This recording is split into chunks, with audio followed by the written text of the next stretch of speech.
Hello mga ka-homemakers! Kagaya ng pangako ko sa inyo, gagawa tayo ng iba't ibang klaseng shampoo. Ngayon, ang ipapakita ko sa inyo ay ang paggawa ng okra shampoo. Ang okra ay hindi lang masustansya kainin, kung hindi ito rin ay nagpapaganda sa ating buhok. Nakakatulong ito para pagtibayin ng ating mga buhok at ganun din nakapagbigay ito ng lambot o conditioner at nakakaalis din ito ng dandruff dahil inaalis nito yung mga pagnunuyo ng ating scalp. Panoorin po ninyo hanggang dulo ang ating video para makita ninyo kung paano ko ginawa ang ating shampoo. Ito po ang ating mga sangkap sa ating shampoo. Una po ang ating bida ay ang okra at ang ating coconut castile soap, ang ating extra olive oil at ang almond oil. Hiwa-hiwain muna natin ang ating okra para ito ay ilaga at nang lumabas yung katas na siyang kailangan natin.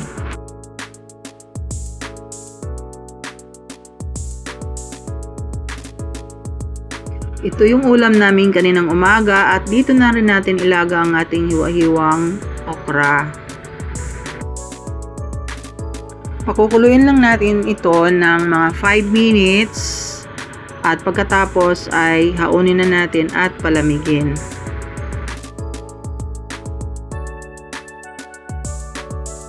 Kapag malamig na, saka natin salain para maalis natin yung kanyang sabaw, yung katas ng okra.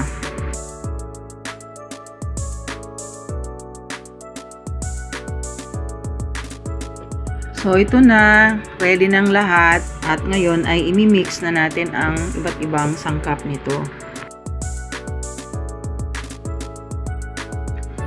Tatakalin natin ang ating sabaw ng okra kung gaano kadami. So mga 1 cup pero may kunting natira, iubos na lang natin ito. Kunting-kunti lang. So mga 1 cup.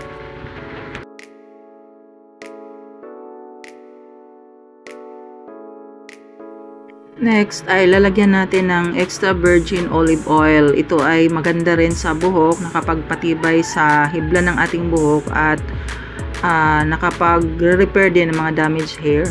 1 teaspoon lang. Next ay maglalagay din tayo ng almond oil. Ito ay maganda rin sa buhok katulad ng olive oil. Kung alin man sa dalawa ang meron kayo, pwede po. Pareho lang naman po sila. Next ay lalagyan natin ng coconut castile soap. O kalahating cup, half cup. Yan. Kung wala kayong coconut castile soap, pwede po yung mga shampoo na ginagamit po ninyo. Pwede po yun. Ito po ay nagbibigay ng paglilinis at bula sa ating ginagawang shampoo.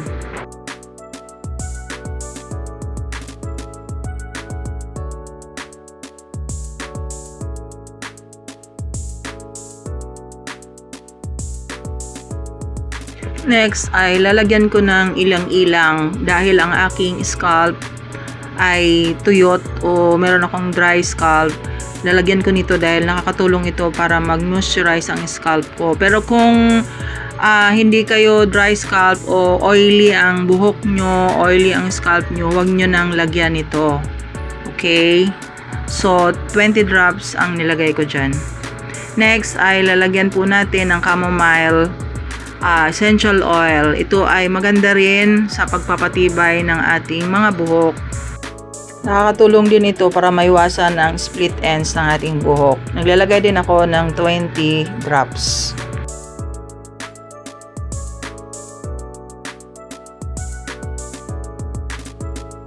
At syempre, sa bawat formulation natin, mahalaga na i-check natin palagi ang pH balance.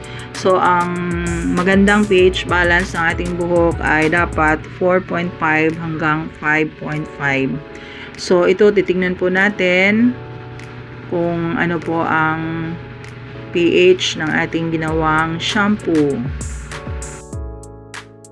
So, ayan po, mataas po ang pH ng ating shampoo dahil ito nga po ay may halo na castile soap. So, palagay ko yun po ang naging dahilan.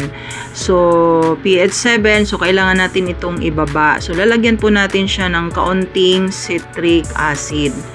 Ang paglalagay ng citric acid ay dapat pa konti-konti lang. Huwag nating biglain paglagay. Konti-konti and then i-check natin kung okay na ba.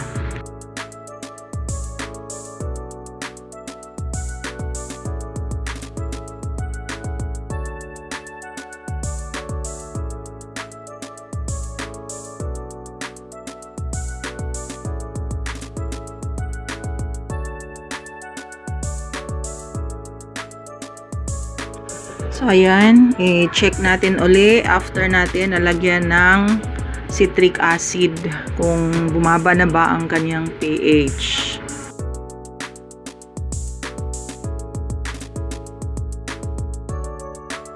So, ayan po, nakikita nyo na malinaw na nasa pH 5 na po siya. Ayan po, di katulad kanina nasa 7. So, okay na po ang pH level ng ating shampoo. So, lalagyan naman natin ang phenoxyethanol para sa preservative ng ating shampoo. Para tumagal naman yung ating shampoo kahit hindi natin ilalagay sa ating ref. And for the last time, so titingnan natin uli ang kanyang pH. Gusto kong gawin ito mga ka-makers kasi nakakatuwa, nag-iiba kasi yung kulay niya eh. So ito na nga po, Jaran, pH 5 po talaga, hindi nagbabago. Yan, so thank you mga ka-makers sa inyong panonood hanggang dulo. Sana may natutunan kayo sa ating vlog ngayon. Sa mga bagong viewers, please subscribe, like, and share. Thank you and God bless you.